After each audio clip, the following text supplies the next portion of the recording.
ریشکی ئاگری جەنگی غەزە جارجارە دەگاتە هەولێر و بەسەر فڕۆکەخانەی سەربازی هەریردا دەبارێت.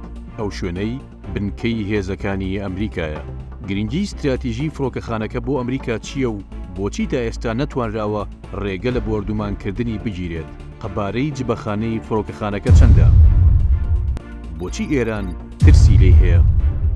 پێگەی استراتیژی فڕۆکەخانەی هەریر. فڕۆکەخانەی هەریر لە ساڵی 1970 وەکو فڕۆکەخانەیەکی کشتوکاڵی دروست کراوە.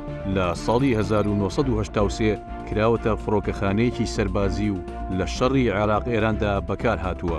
لە ساڵی 2003ەوە هێزە ئاسمانیەکانی ئەمریکا لە فڕۆکەخانەی هەریر جێگیر بوون.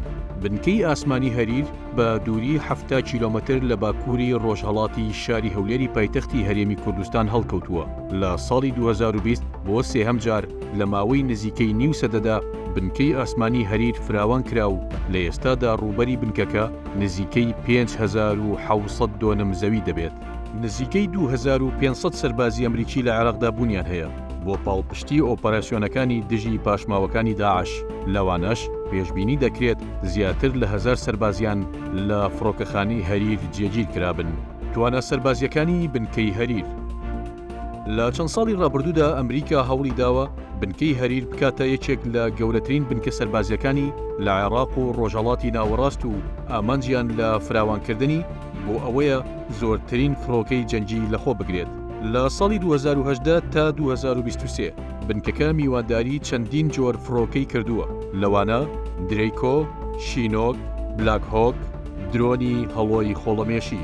ئێران بۆچی بەگومانەوە لە هەریر دەڕوانێت؟ بنکەی ئاسمانی هەریر تەنها 115 کیلۆمەتر لە سنووری ئێرانەوە دوورە. بە سەرنجدان لە نزیکی هەریر لە سنووری ئێران کۆماری ئیسلامی نیگەرانە لە چالاکیەکان لەو بنکەیەدا کە بە گوێرەی هەندێک هەواڵ بەشێک لە گروپە کوردەکانی ئۆپۆزیسیۆنی ئێران لەو بنکەیە مەشق و ڕاهێنانیان پێکراوە.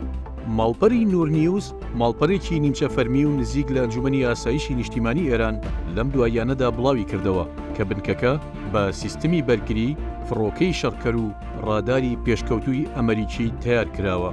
کردنەوەی ئەو بنکە ئەمریکیە لە نزیک سنووری ئێران و تا ڕادەیەکیش نزیک لە تورکیا پەیامی سەربازی و سیاسی گرنگ لەخۆ دەگرێت. ئامانجی ئەمریکا لە فراوانکردنی بنکەی سەربازی هەریر دەکرێت لەلایەک مەبەستەکەی ئێران بێت و لەلایەکی دیکەوە ئەو پەیامە بە تورکیا بگەێنێت کە کوردستان دەتوانێت ببێتە پێگەیەکی استراتیژی بۆ ئەمریکەکان و هەریر جێگەی بنکەی ئینچەرلیکی تورکی بگرێتەوە.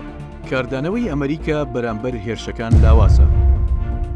لە حەڤەی تشرینی یەکەمەوە زیاتر لە 70 جار لەلایەن میلیشیاکانی سەر بە ئێرانەوە هێرش کراوەتە سەر هێزەکانی ئەمریکا لە سووریا و عێراق و تا ئێستا نزیکەی 70 کارمەندی ئەمریکی بریندار بوون.